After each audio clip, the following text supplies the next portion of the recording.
Good afternoon, or should I say evening, morning. Morning? At any rate, I am the Game Master. Pleased to make your acquaintance. Before we begin, there is something I must tell you. You see, my job is to draw you into this world with my voice and cards, which is why I believe it best for you to play with the sound on. In fact, I insist on it. However, as you can see, my voice is subtitled, so you can always read along as well.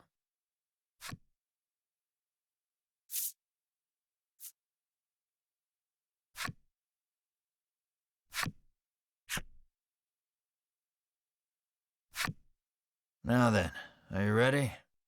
Let's begin. Welcome to Voice of Cards. You are about to take the first steps of your adventure.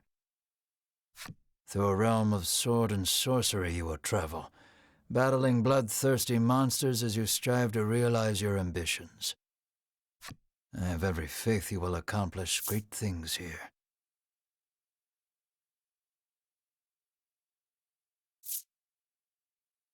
I am merely a witness to your exploits.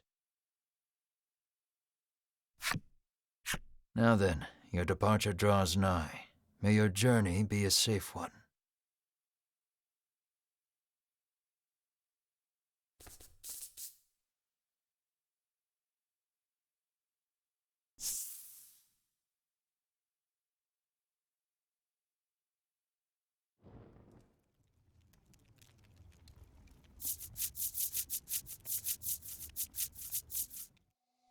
We begin in a cave.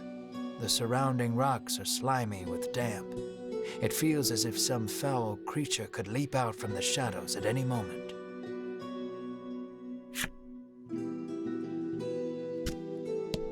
Yet in this horrible place gathers a fellowship of 3 adventurers. One is a young woman. You can tell just by looking at her, she enjoyed a good upbringing. Another is a stoic warrior. He stands at the ready, scanning his surroundings for any sign of threat. Last but not least is the old man. He has a sagely air and gazes into the darkness stretching out before him. These adventurers seek a certain treasure hidden in this cave.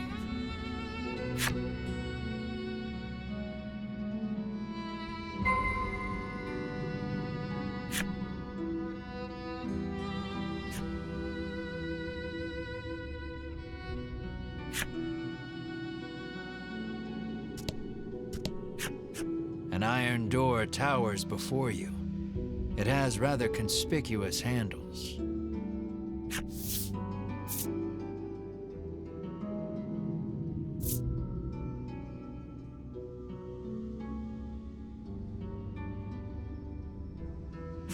The stoic man takes hold of the handles and pulls as hard as he can, but the door doesn't so much as budge.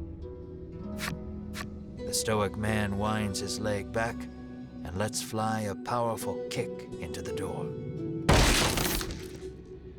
As his foot connects, the door trundles to the side. So it was one of those sliding contraptions.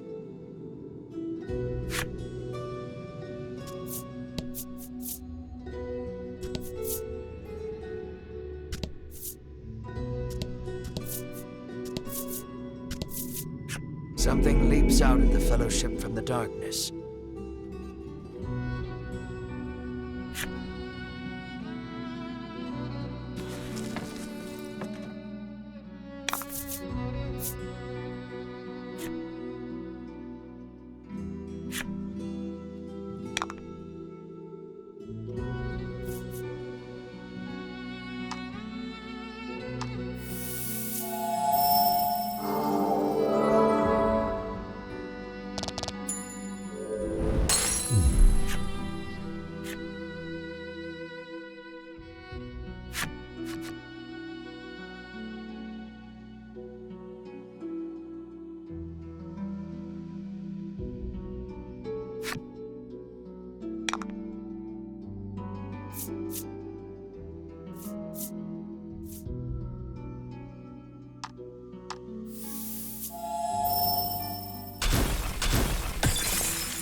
These adventurers have seen their fair share of battle and defeat their attackers with ease.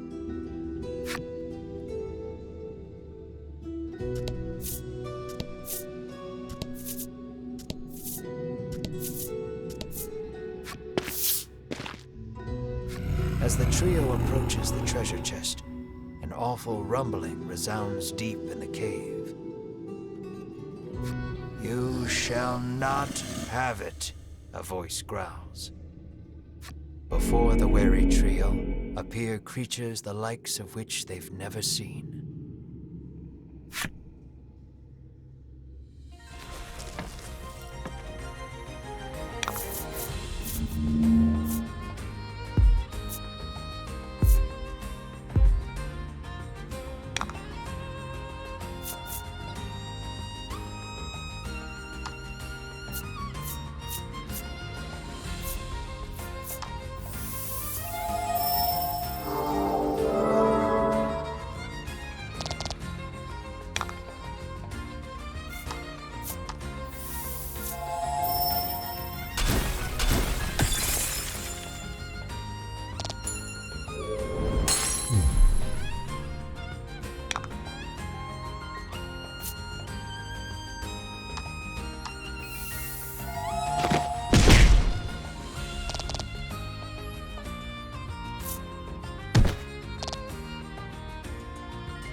The young woman edges around the monster's bulk to stand before the treasure chest. There is treasure inside, no doubt about it, but it's locked tight.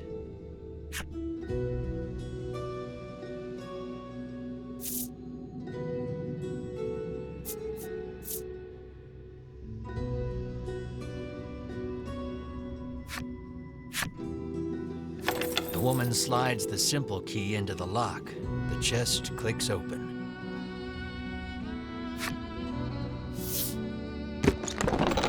Inside is what appears for all the world to be an ordinary medicine bottle.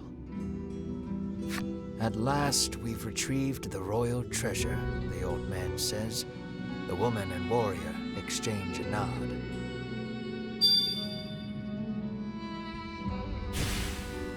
Their quest complete, the triumphant trio put the cave behind them.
This is Castle Advent. Queen Nilla reigns over the kingdom from within its walls.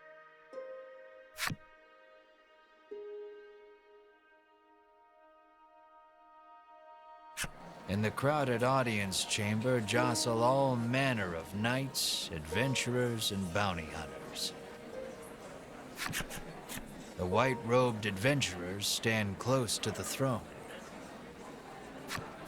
A palace guard calls over the tumult, "Be silent.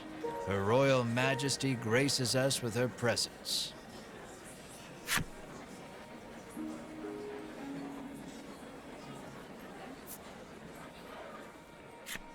The cacophony ceases the moment Queen Nilla enters the chamber. Seated upon the throne, the queen faces the crowd, her lips part. "Thank you all for heeding my call to slay the dragon.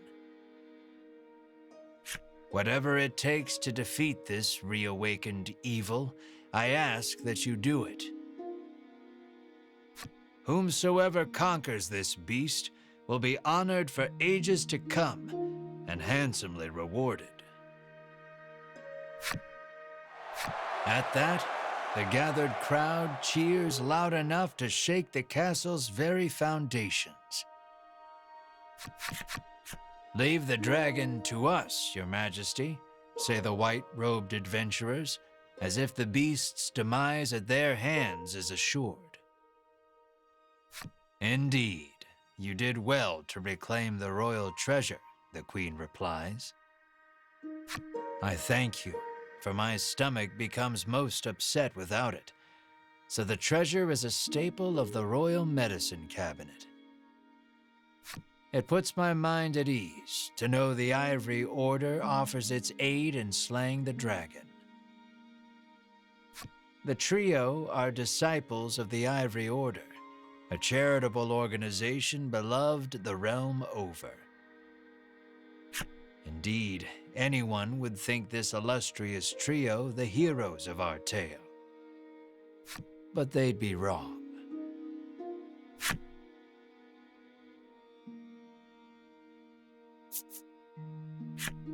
So we just gotta slay the dragon and we'll be drowning in gold. The man trails off, drooling over unknowable fantasies. Beside him, a strange creature lets out a chirping coo. Pay attention, because this is important. There he is, or there you are, I should say, the hero of our tale. A humble bounty hunter, you love little in this realm more than coin. A seemingly tedious fellow who doesn't hesitate to claim the title of hero for yourself. When you heard about the quest to slay the dragon, it was the promise of reward that lured you to the castle. Now then, if you wish to officially register for the hunt, see me so I can get your signature. You wonder why you need to sign anything, but head for the guard anyway.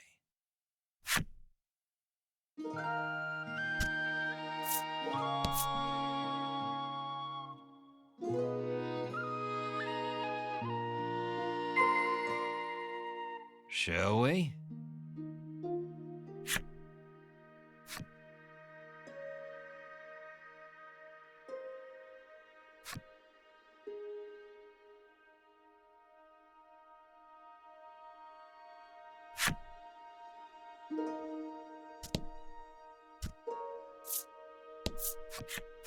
We of the Ivory Order will be the ones to restore peace to the land, brags a white-robed man.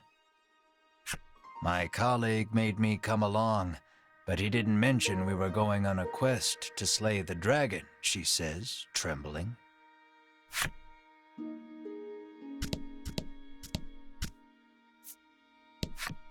The man takes one look at your companion and shrieks, "Monster!"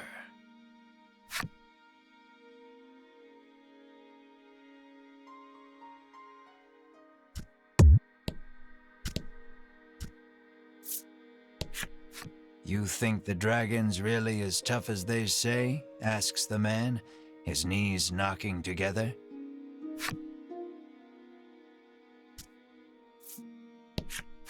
That reward for slaying the dragon is as good as mine, barks the man.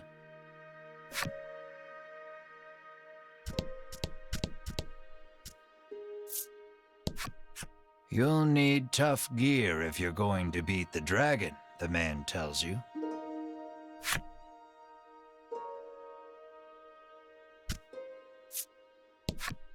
Keep your ears perked. You never know what you might hear that'll lead you in the right direction, the man says. You think.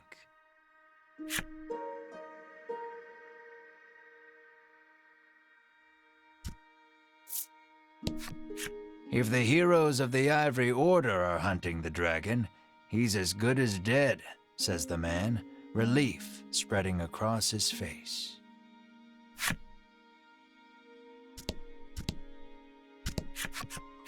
The Ivory Order trio stands before you.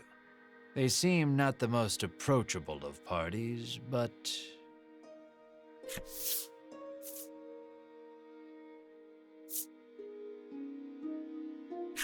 You inquire about their identities. We are disciples of the Ivory Order. It is our duty to aid the realm and its people however we can. The Order's principal focus is developing medicine to distribute to people throughout the world. They begin blathering an answer to a question you didn't even ask. Sensing a long lecture ahead, you seize on the first chance to extricate yourself from their presence.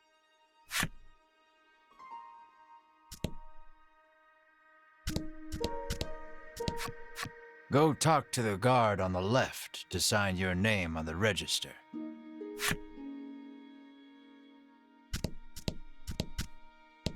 You try to speak to Queen Nilla, but a guard blocks your path. Figures a nobody bounty hunter can't just walk up to a queen and start chatting like they're best friends. Sign here, says the guard, handing you a pen and paper.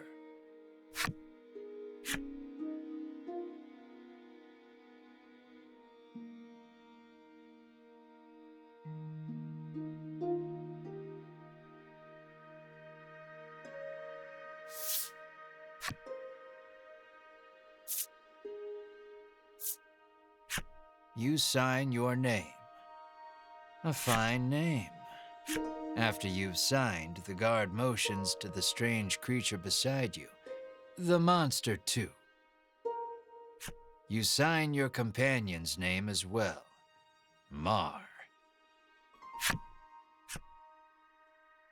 Mar, your friend and sometimes traveling companion. Though he can't speak the human tongue, he seems to understand it well enough. Thank you. Now we'll know what to have engraved on your tombstones. Can't ask the dead what name to mark their grave with, after all, the guard chortles. You want the reward as badly as you don't want to die. You figure you better make some strong friends.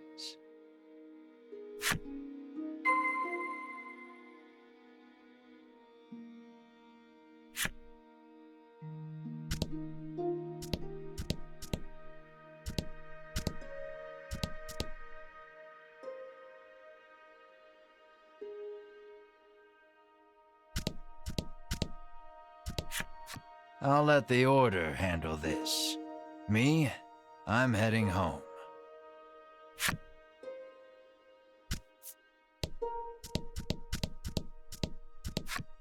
Never know what you might hear that'll lead you in the right direction.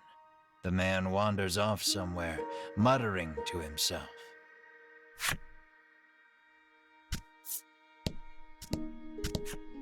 You'll need tough gear, the man says, wandering off.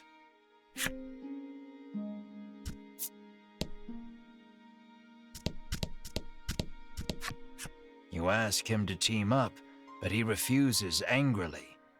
I ain't splitting the reward with nobody. You weren't planning on sharing either, so you don't try to change his mind.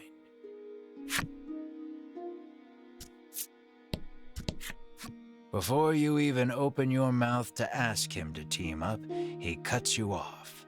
Thanks, but no thanks.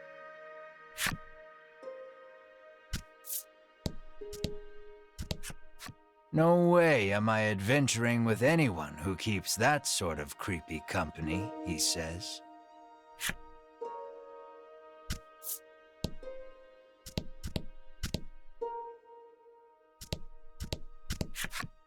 Let us depart. We have a realm to save.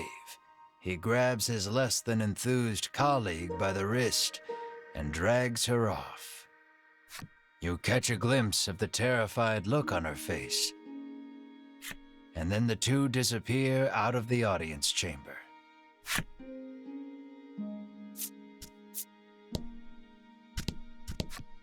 I am one of the guards charged with the castle's protection. I'll leave the dragon slaying to you adventurers. I am one of the guards charged with the castle's protection. I take not a single step from my post.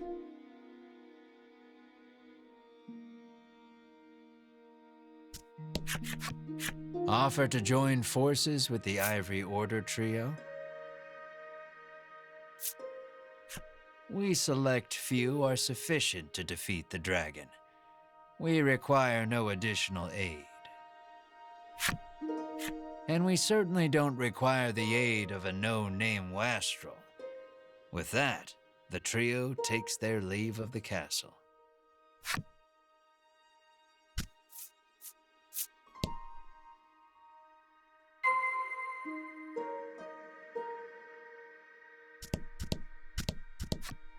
Find some good people to help you fight the beast. You're less likely to die that way, says the guard. Don't get yourself killed out there, says the guard curtly.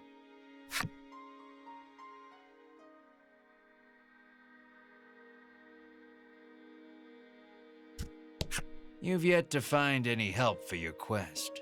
Things don't look that reassuring as they are, but the decision is up to you.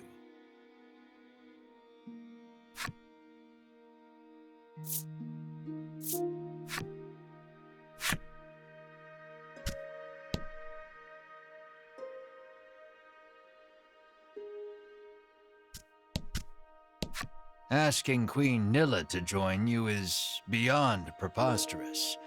Better not even try. The castle will close to visitors shortly. Please be on your way. You're shooed out of the castle.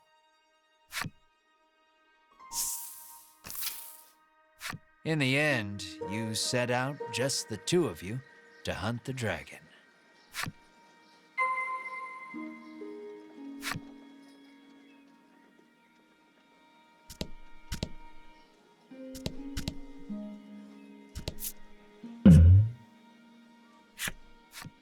A weapons merchant accosts you in the street, despite your best efforts to mind your own business.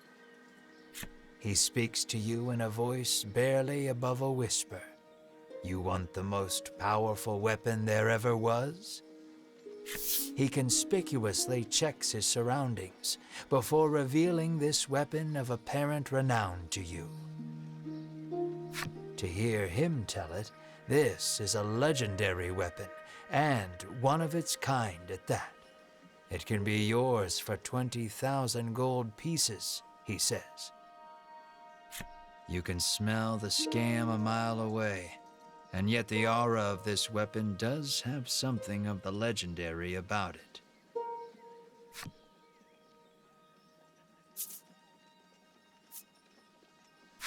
You ask who in their right mind would pay so much for something so clearly fake, stolen, or forged.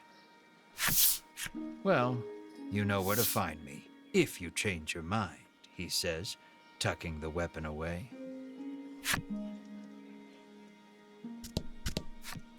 How may I help you? The proprietress inquires.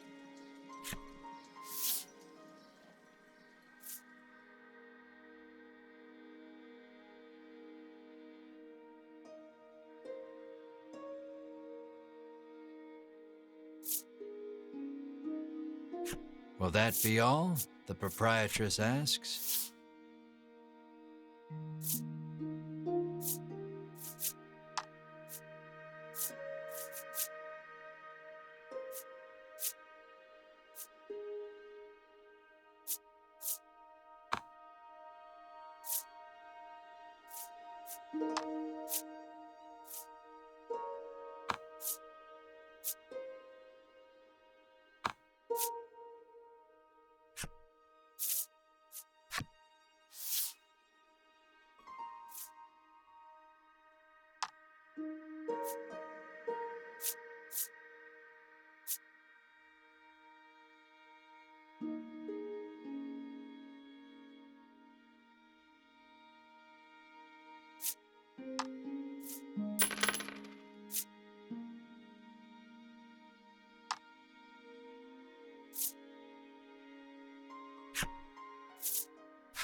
The old man kindly warned you of the dangerous monsters outside of town.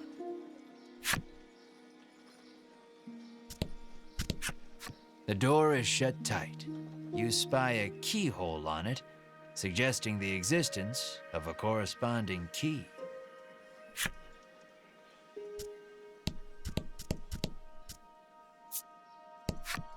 The child says you should see Nexton as soon as you leave the castle town.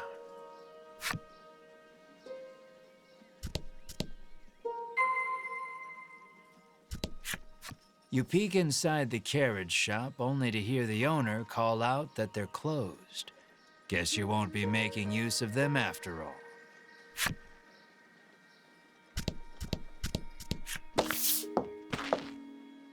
Before you stands a sign calling for people to join the hunt for the dragon. Earlier, you saw the bit about the handsome reward for whoever slays the dragon and hightailed it to the castle. A woman stares at the sign, transfixed. Her face curls into a scowl as she notices you. Monster! The woman cries and flings magic at Mar. Startled by the spell, Mar grows dizzy.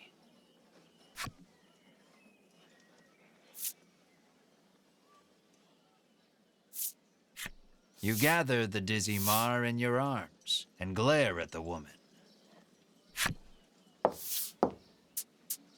This ain't a monster, you growl, as the woman snarls over you, I hate monsters. The two of you bicker for quite a while.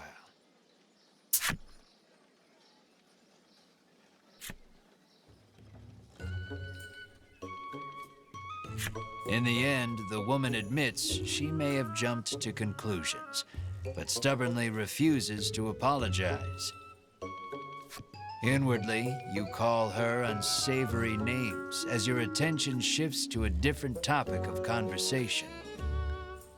Turns out she really hates the dragon and would love to take him down with her own two hands.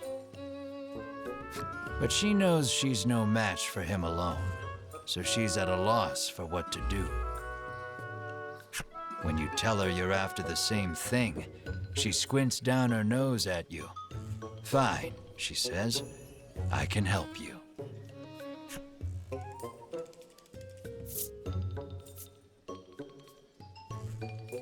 She's a little annoying, but you are looking for quest companions. I only want to see the dragon dead. I don't care about anything else, she mutters. You overhear her remarks and grin without thinking.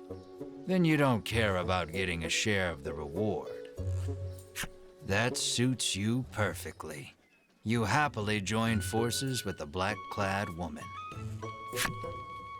She introduces herself as Melanie. She tells you she is a witch, but says nothing of why she hates monsters or what grudge she bears against the dragon.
Welcome to Nexton, hails a man.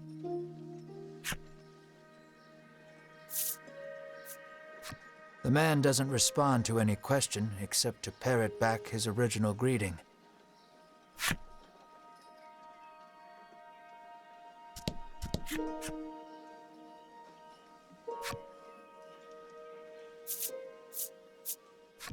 You try asking the man if he knows anything about the dragon. The man's eyes widen. He leans close, cupping his hand to his mouth. "Welcome to Nexton," he whispers in your ear.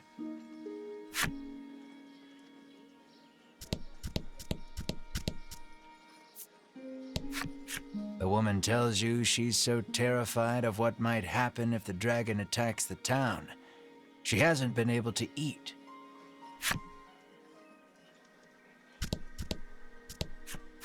"How may I help you?" the proprietor inquires.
Will that be all? The proprietor asks.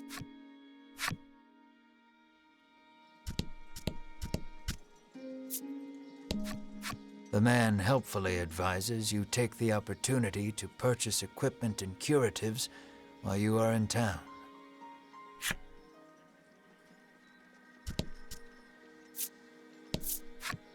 A woman sits hunched over by the side of the road.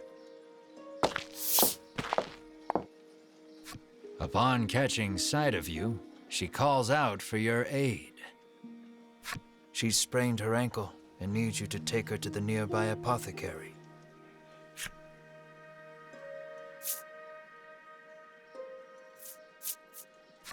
You try to lift the woman into your arms, but the weight's too much for you to bear.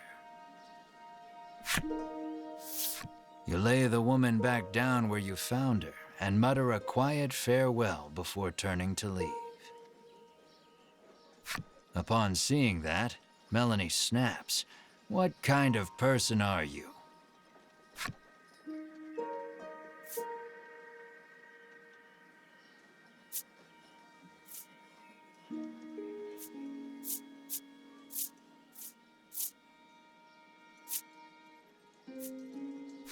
We've got the dragon to worry about, you say, like an insensitive jerk.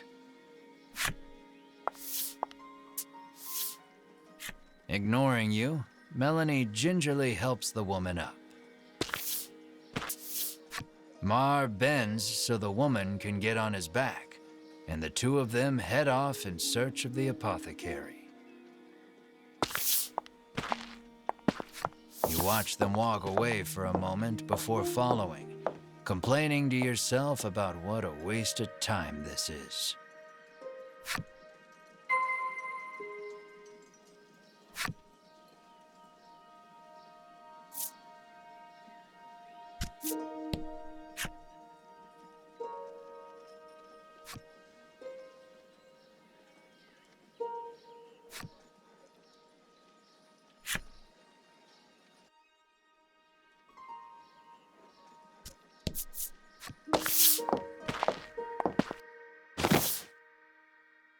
You arrive at the apothecary.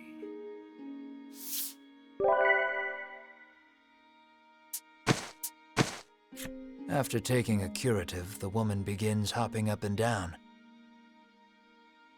Nothing holds a candle to Ivory Order medicine, she beams. She thanks you and pulls something from her breast pocket.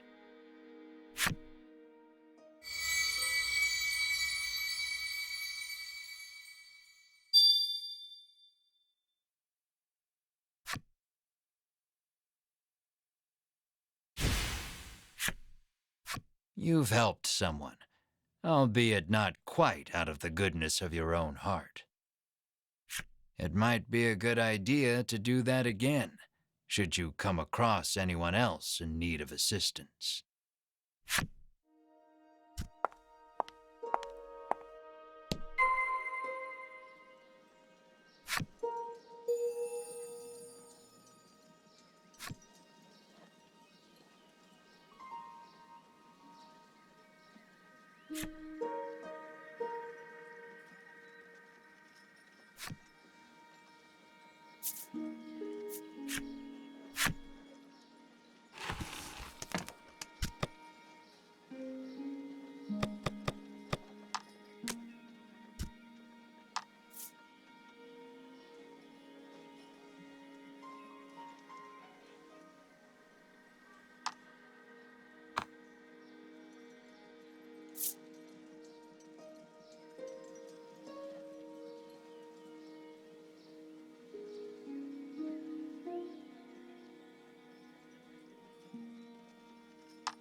The girl says if you follow this road northwest for a bit, you'll come to Thriston.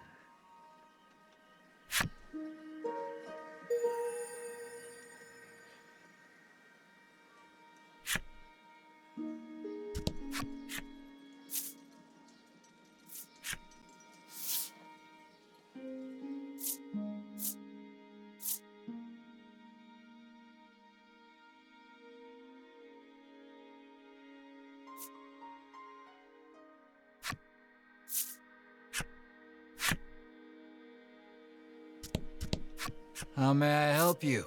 The proprietress inquires.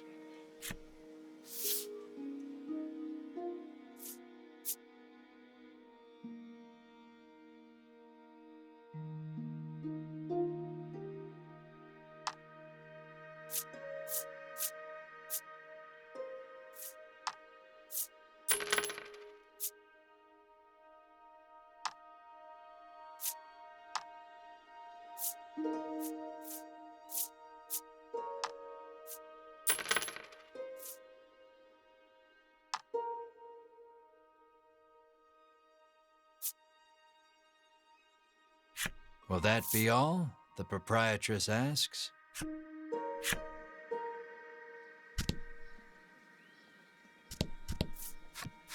It seems the majority of the world's medicine is made by the Ivory Order. Many people depend on it. That's probably part of the reason the Order has so many ardent supporters.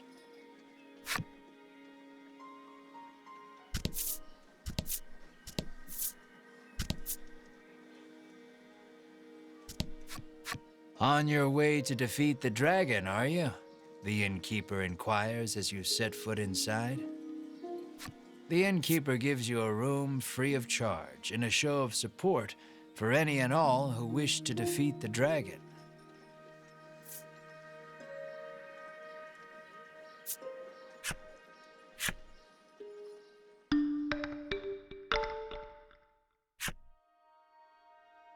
The party leaves the inn feeling rested.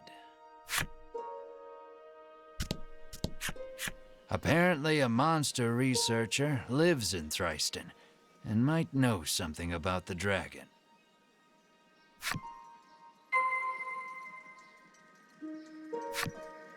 It seems you've learned all you can here. Time to move on.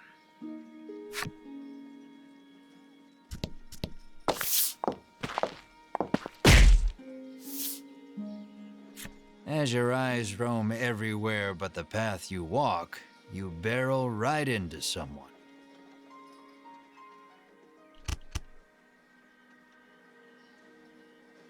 When you turn to see who it is, you see the Ivory Order trio from the castle. Winifred, are you all right? The sagely old man asks the woman, voice full of concern. I'm fine, the woman called Winifred replies. Thank you, Hedwyn. Berwin, the old man calls, turning to their stoic companion. He jerks forward, as if to defend Hedwyn and Winifred. The trio advances on you, How dare you treat disciples of the Ivory Order with such disrespect?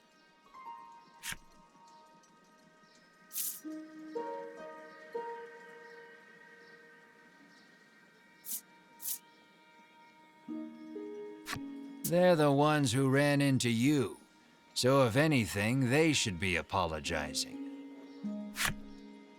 We were standing still, says Hedowin, his calm tone belying the anger on his face. Muttering a half-hearted apology, you try to keep walking. But that's when you notice something in your hand. Looks like you accidentally grabbed Winifred's coin purse when you ran into her.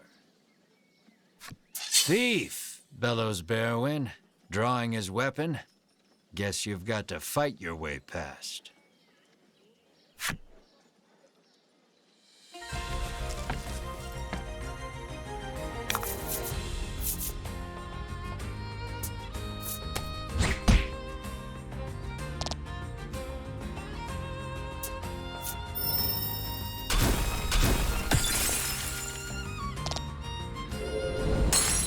Don't worry, the coffin cart is down, but they're still alive.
The Ivory Order laid you out flat. The Ivory Order trio looks at you like they can't believe such a weakling would even try to hunt down the dragon. Taking pity on your ineptitude, the Ivory Order trio uses their magic to heal your wounds. We mustn't tarry any longer. To the monster researcher of Thriston with us. Hedowin urges his companions and the trio depart.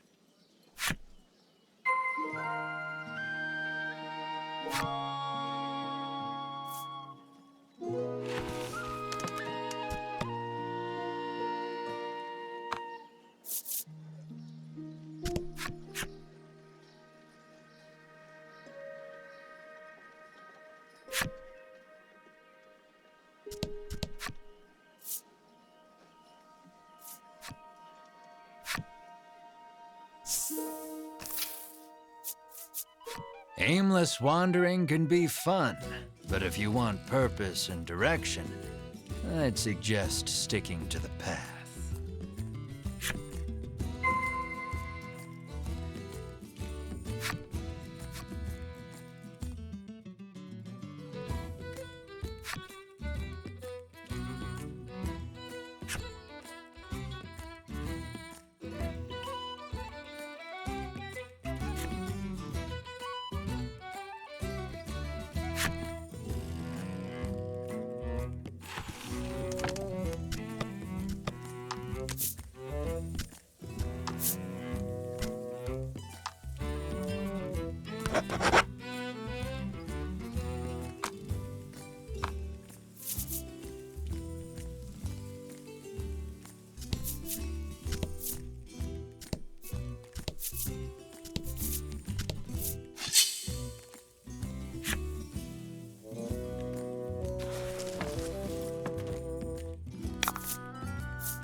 Congrats.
Gradually become aware of a voice calling out to your party.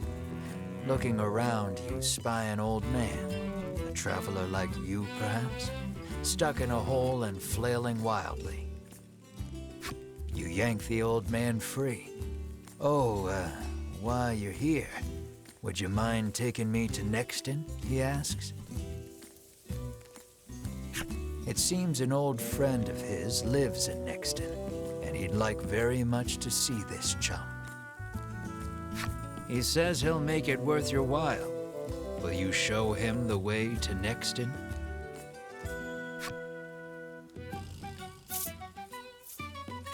You ask the old man about himself. It turns out he belongs to a wealthy family. Visions of lavish rewards begin to dance in your head. You offer him safe passage to Nexton.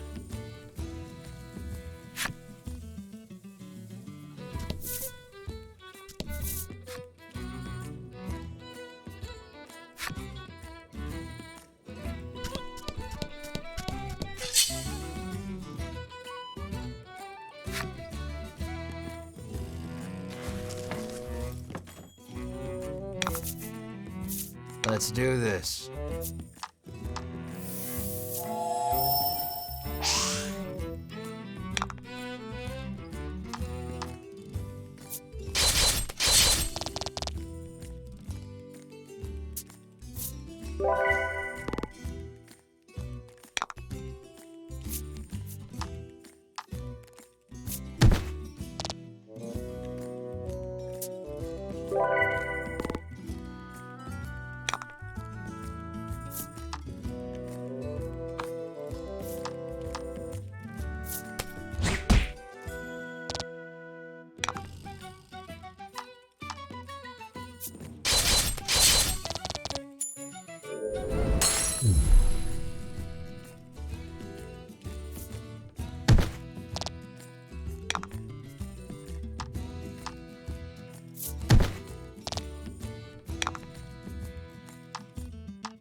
The wealthy old man looks considerably relieved as the party sets foot inside Nexton.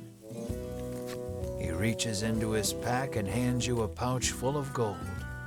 "This is to be your reward," he says. The next instant, he takes off for the center of town, shouting, "I shall be there soon, my love."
Lying in the grass, you find an old telescope.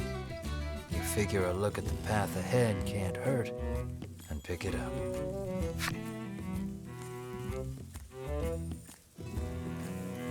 Peering through the lens, you see something in the distance, but you can't tell exactly what. All you know is there's something up ahead. You should be able to tell for certain what it is if you get closer.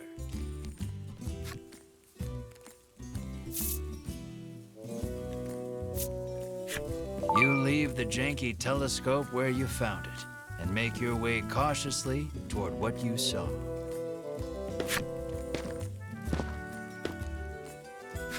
Looks like some monsters prowling about.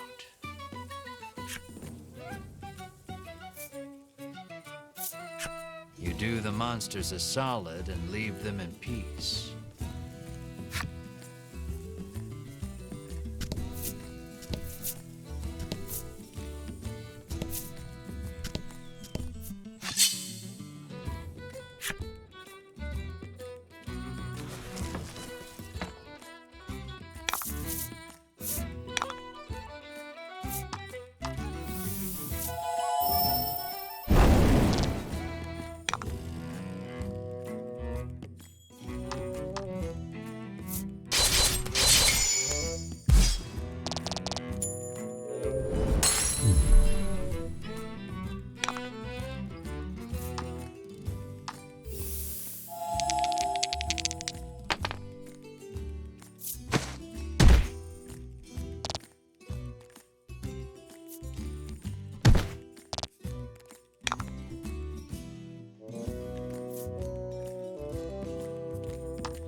You journey onward, only to see a suspicious-looking elder appear before you, a bottle of medicine dangling from his waist.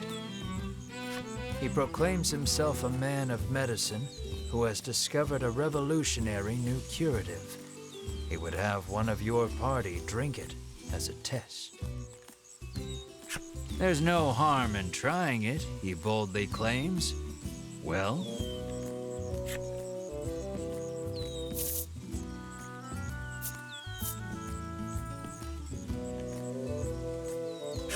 Mar leaps out and takes up the bottle, greedily gulping down the concoction. Mar's eyes seem a bit brighter, and skin a bit more radiant than it was before. I've created a skin serum, the Doctor of Sorts happily chirps, handing you something as compensation for your troubles.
was lucky.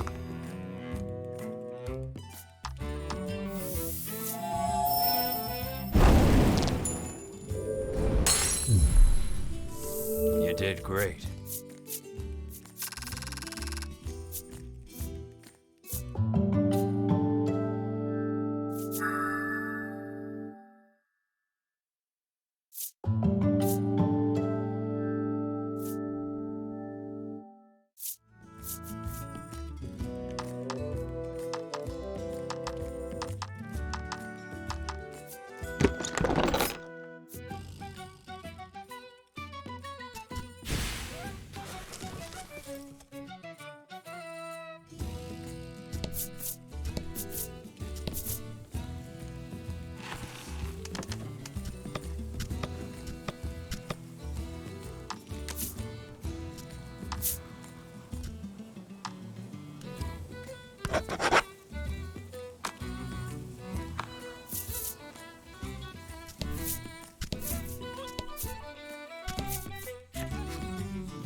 You kick a rock down the road, muttering about what jerks those three from the Ivory Order are.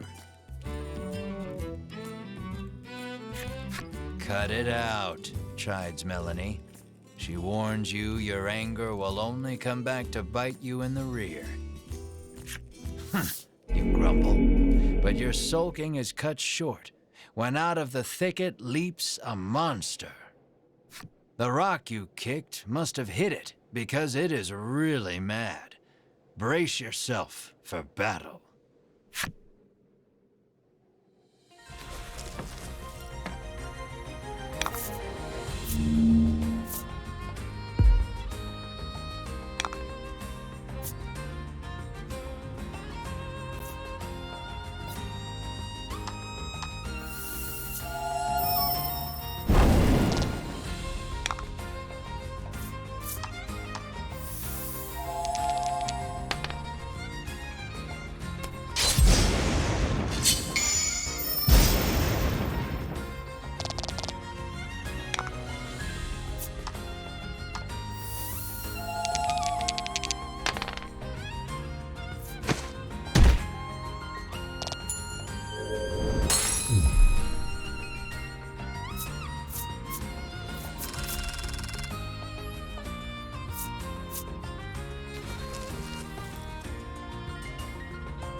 And fight.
Congrats.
Oh?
Excellent.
Trees bearing very solid-looking nuts whip to and fro in the force of the gale.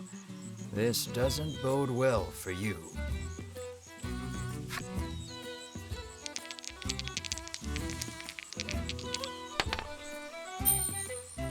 A bunch of nuts fly off from the trees, but you and your friends hightailed it out of there before any of them could hit you.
spot a loitering monster. These monsters are a common sight, but you've never seen one move quite like this before. You can't not fight such a unique monster. Eagerly, you draw your blade.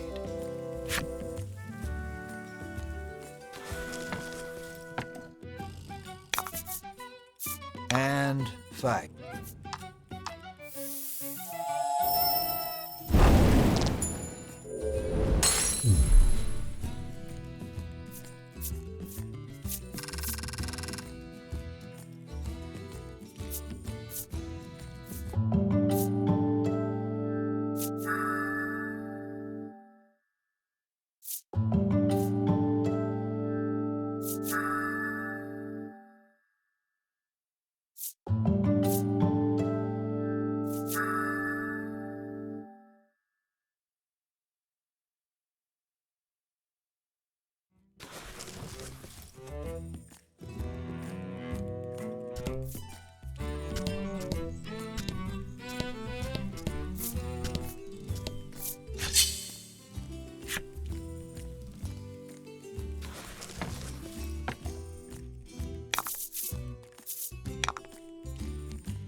Congrats.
Welcome. 100 gold pieces will get you wherever you're headed, the master says as you set foot in the carriage shop. You will be instantly transported to any location you've previously visited. Travel for 100 gold pieces?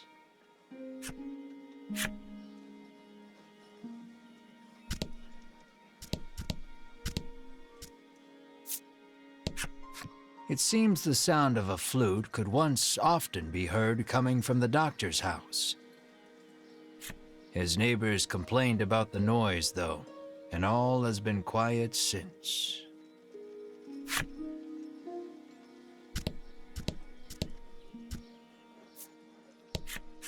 Apparently, monsters have been mugging people along this stretch of road lately.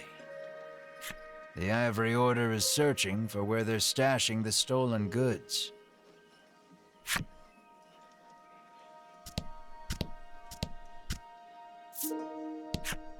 The man says you'll need a torch to explore caves. And, he adds, it just so happens you can buy them at the item shop. You get the feeling he probably works for said shop.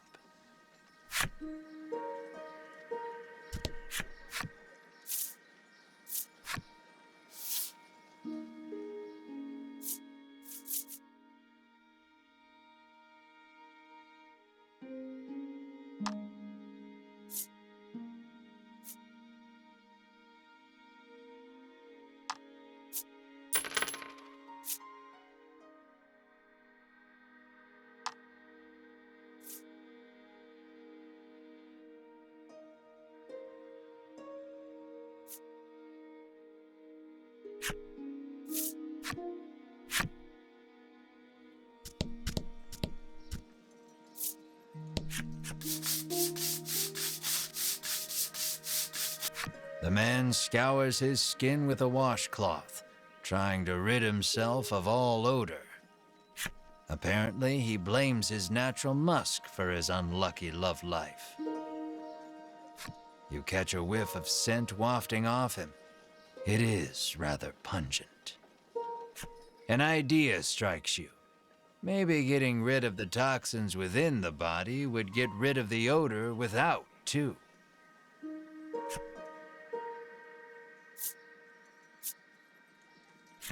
You hand him an antidote and he chugs it down. As soon as he's finished, the odor completely disappears. Overjoyed, the man resolves to tell the person he likes how he feels. From his breast pocket, the man pulls out something to give you in thanks.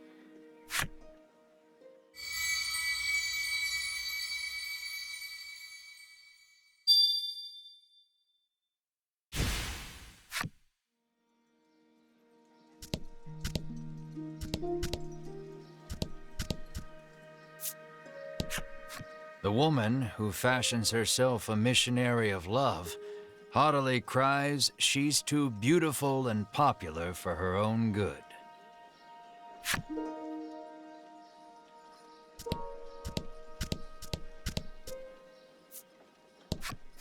The woman tells you a monster stole something very valuable from her.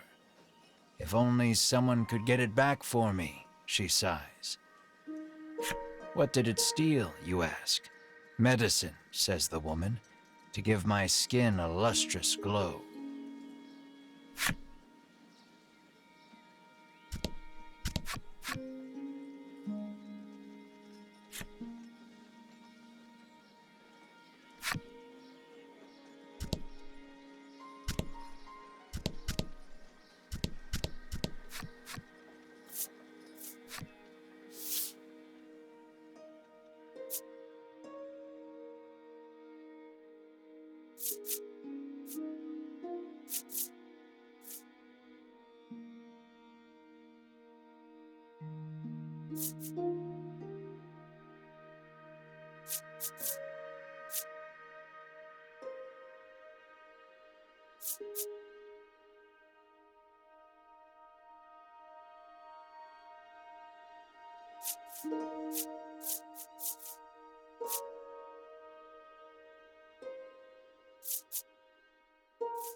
Cyprian Ambre, Cyprian Amber, has lived here for many years, conducting research on monsters. All the townsfolk affectionately call him Cypri. If anyone knows anything about the dragon, it's him. He's a veritable monster expert.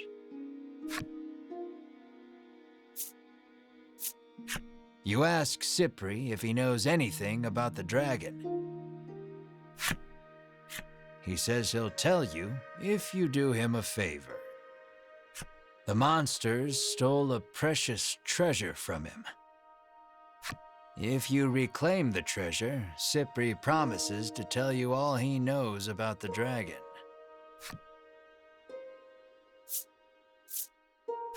It seems the treasure-thieving monster makes its hideout in the Western Cave. That's where you'll want to head.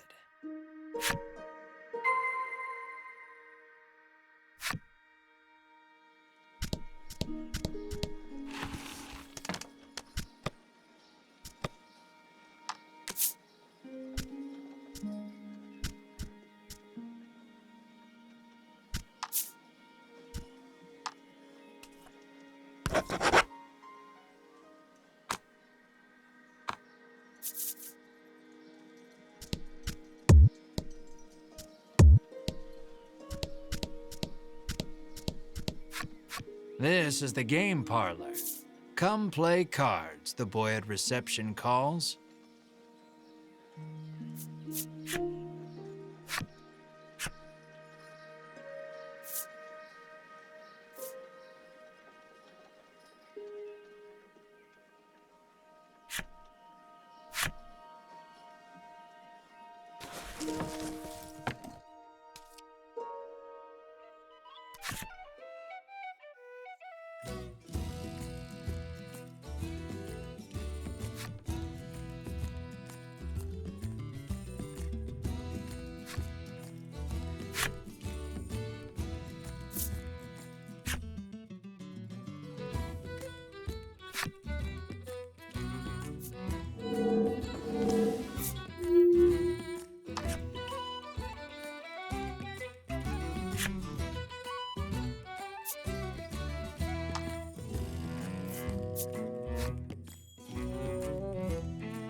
Good job. The boy praises you, proffering a gift in commemoration of your first win.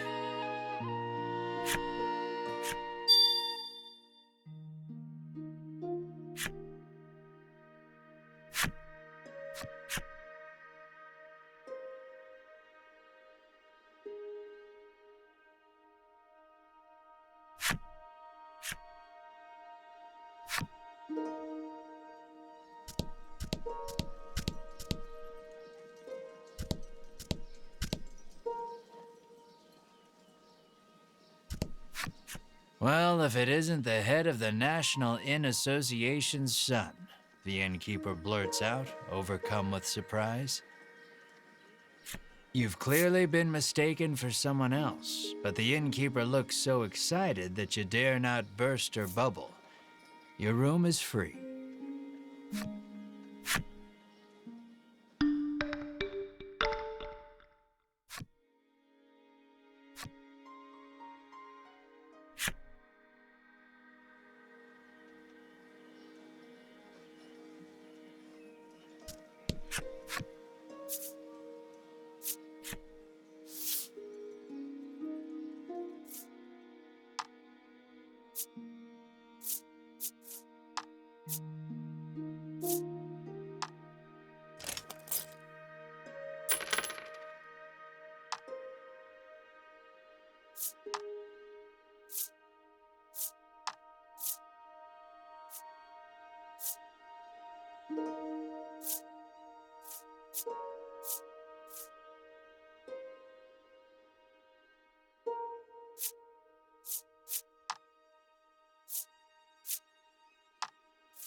Light can't reach the furthest depths of the cave.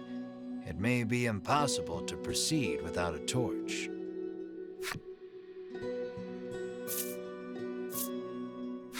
You light the torch.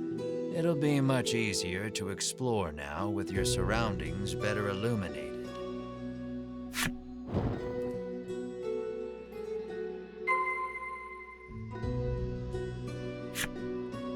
Though the torch lights your immediate surroundings, you still cannot peer far into the distance.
About the enemy.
You did great.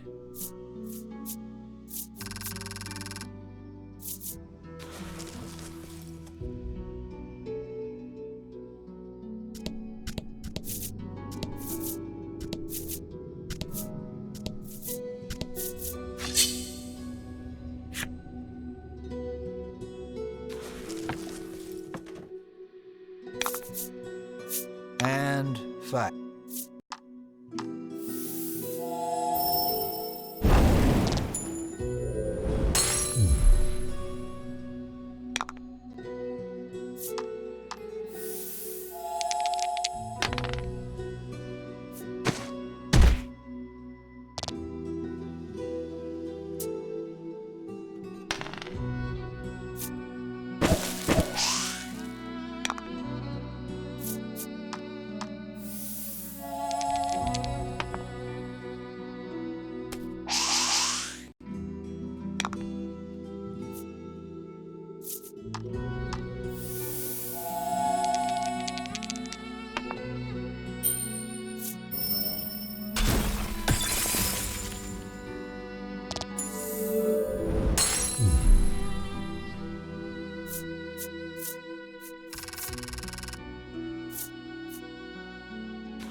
Out the enemy.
The door is shut tight. It seems some strange force keeps it barred. Upon closer examination of the door, you spot a cavity that looks like some sort of sphere should go there.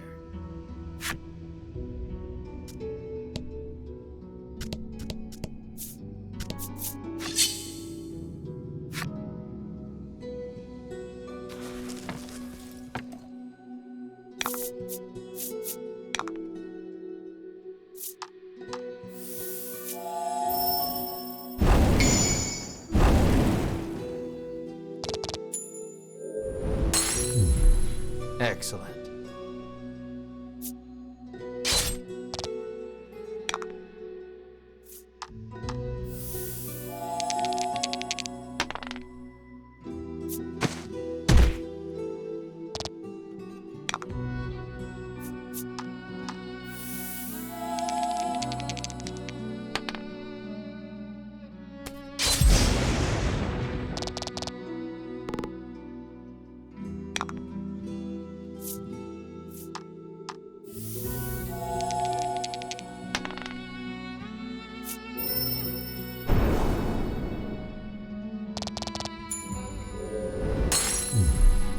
Congrats.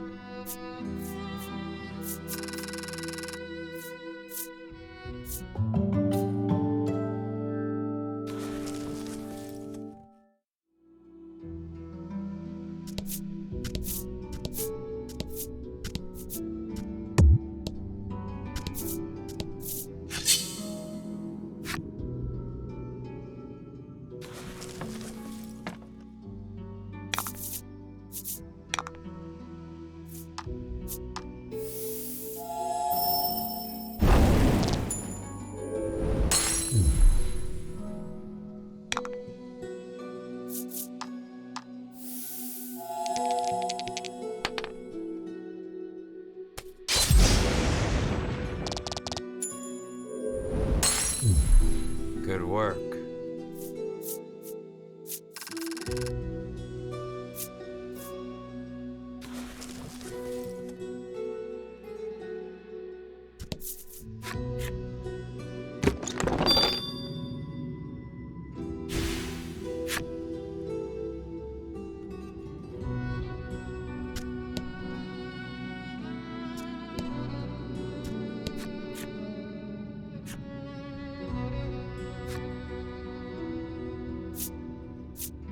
You put the magic sphere into the cavity, and the door opens.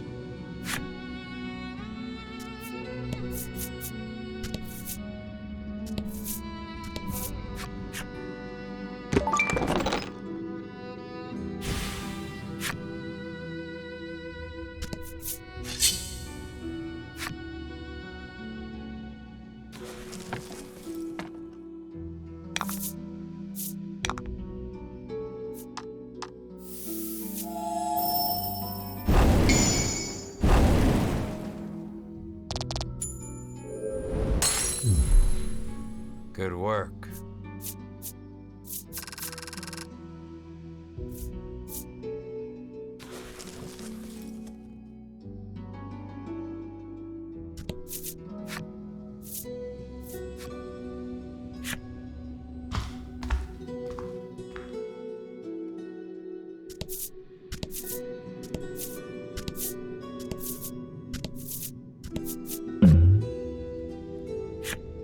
A claret trail leads you deeper into the cave. Was the walking wounded a monster or a human? A knot forms in your gut. You raise the torch to get a better look at your surroundings. The walls have been gouged and scarred as far as you can see. Another message comes into view, written in tiny letters among the scars. I will find you. What horrors transpired here?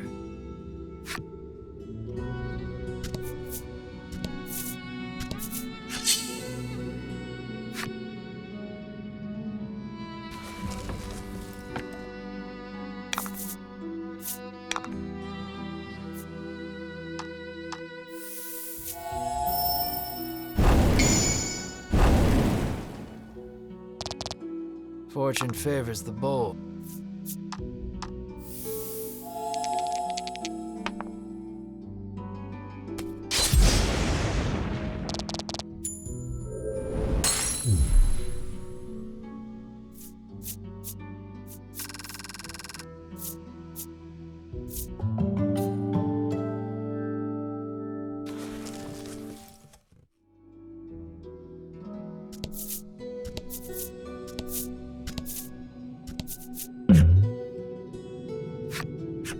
Press on, deeper into the cave. Light floods into the chamber, illuminating a scene so startling you nearly drop the torch altogether. Two mummified bodies lie close beside one another, their hands clasped together. Beside them, a message written in blood. We leave together. Perhaps they were lovers?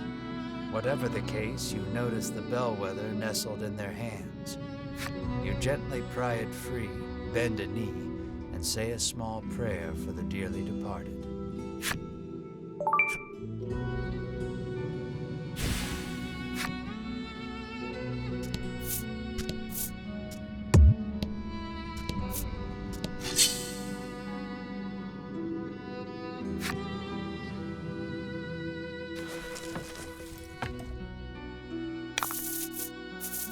Let's do this.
You make to open the chest, but an ominous voice echoes around you.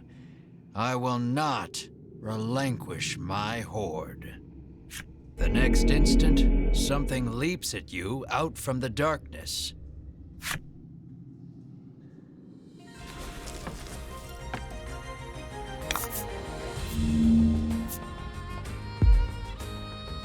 Let's do this.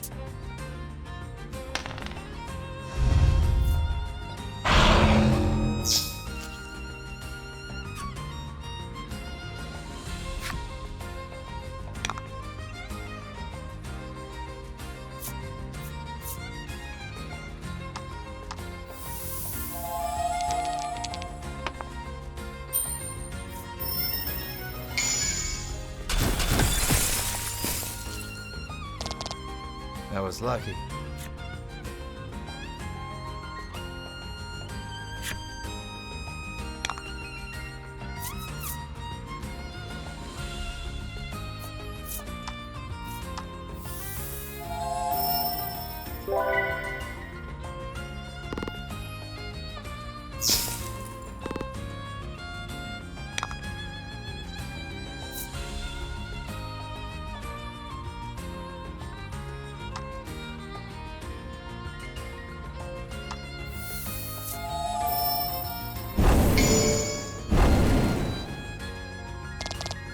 That was lucky.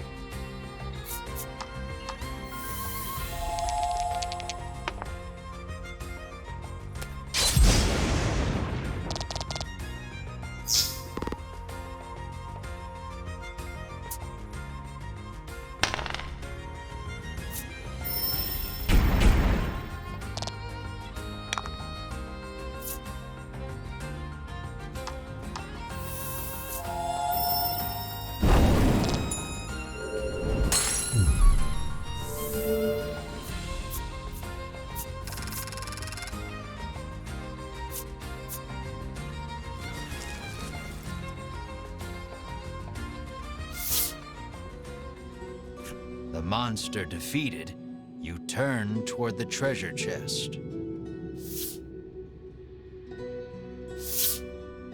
And see those Ivory Order jerks rooting through it.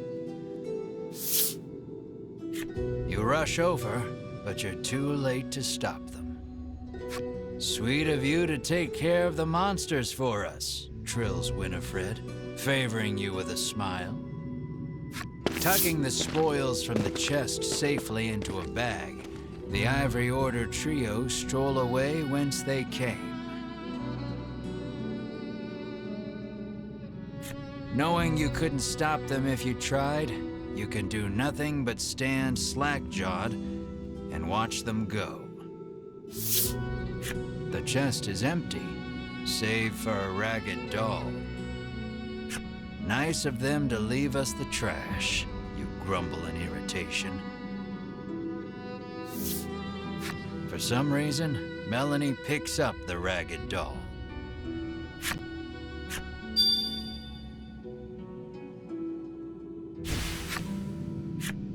Your shoulders slump. All that effort, and this is all you get to show for it? You find nothing else even close to treasure. Hope Cypri is ready for bad news. Leave now would be the fastest way out. You decide to stay and explore the cave a little longer.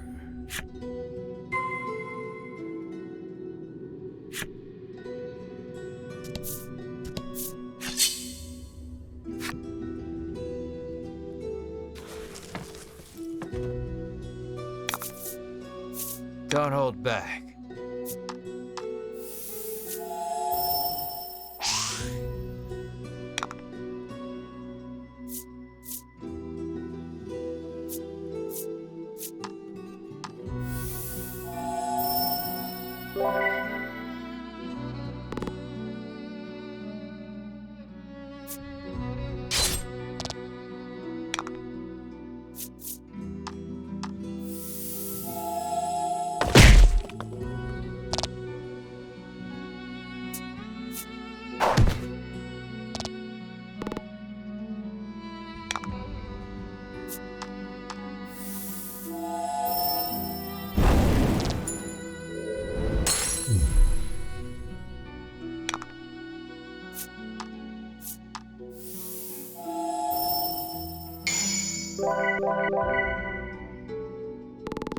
That was lucky.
Let's do this.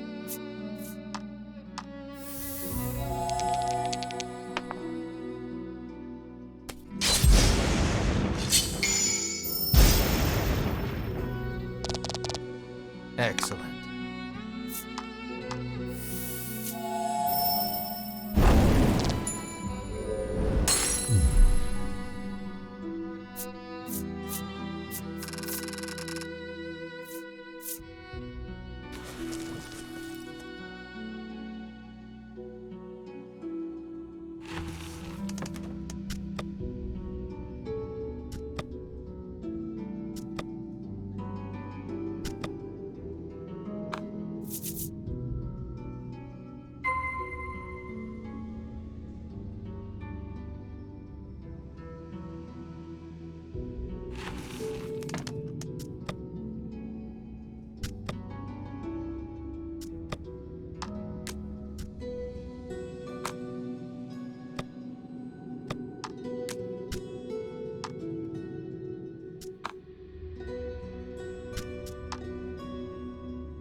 Phew.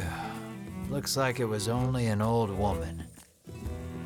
You try to say hello, but she wanders off without even registering your presence.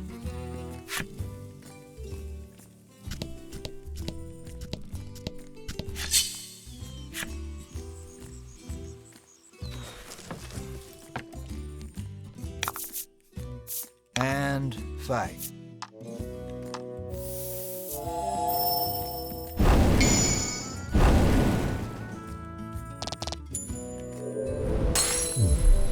Fortune favors the bold.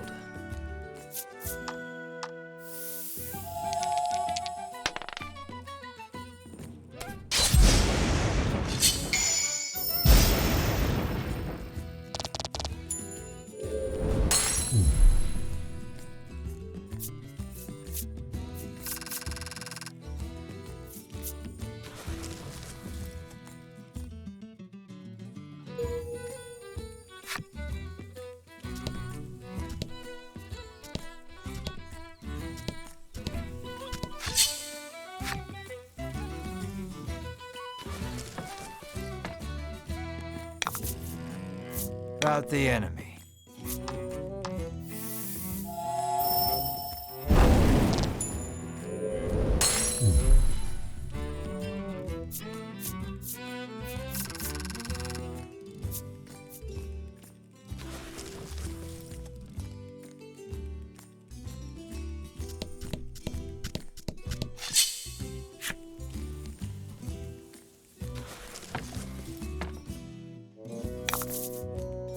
Let's do this.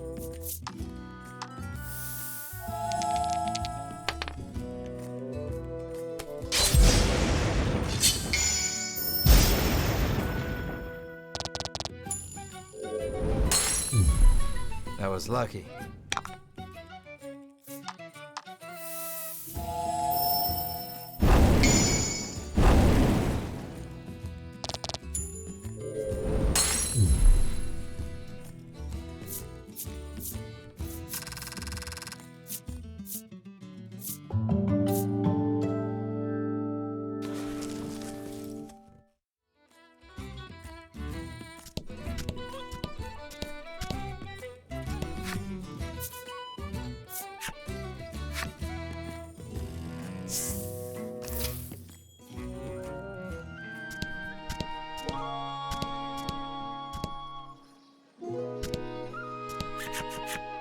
Were you able to find my treasure? Cypri asks. This is all we found, says Melanie, withdrawing the ragged doll. Cypri's eyes widen as soon as he sees the doll, and he reaches out to take it. Without breaking his gaze away from the doll, he begins to speak. Cypri tells you he gifted this doll to his young daughter a long time ago. But she fell gravely ill and died. Since then, Cypri has treasured this doll as he treasured his daughter. Then the monsters took it from him.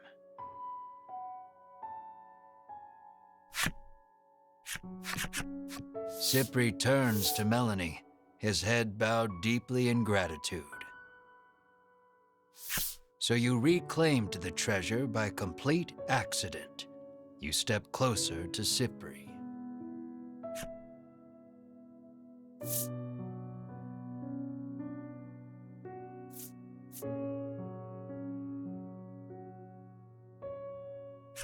What do you know about the dragon? You rudely inquire. Cypri gestures as if to say, let's not get ahead of ourselves. Far to the east of town is a place called Unionville, where monsters and humans live together in harmony. According to Cypri, you might be able to learn something there, as the dragon and monsters are not totally unrelated. Upon hearing that, you turn on your heel to leave. Cypri calls out to stop you. Journeying to Unionville entails traversing the dense expanse of the bewildering wood. You'll need this, he says, and holds out something for you.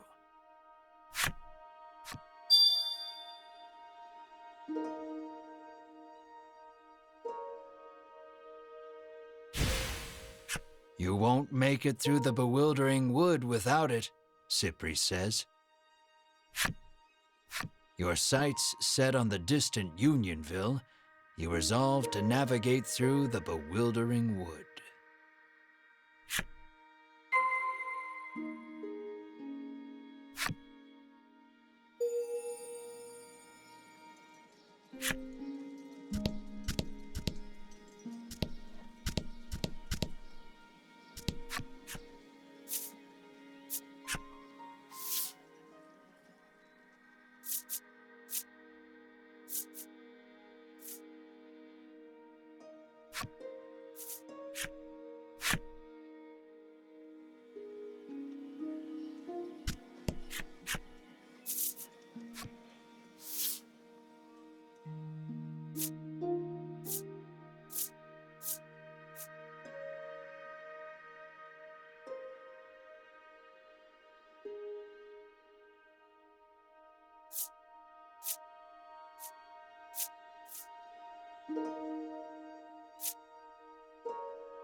Don't let it get you down.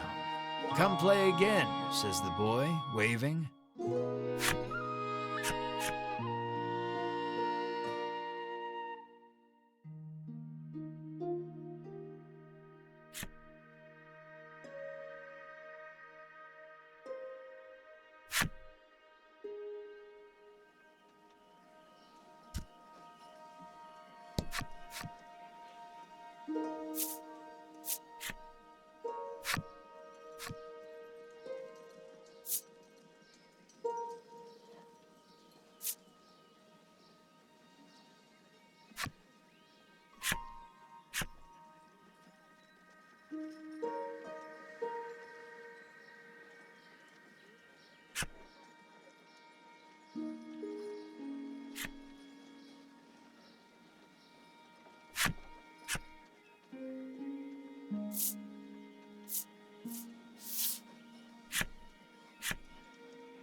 Not bad. The boy praises you, proffering a gift in commemoration of your win.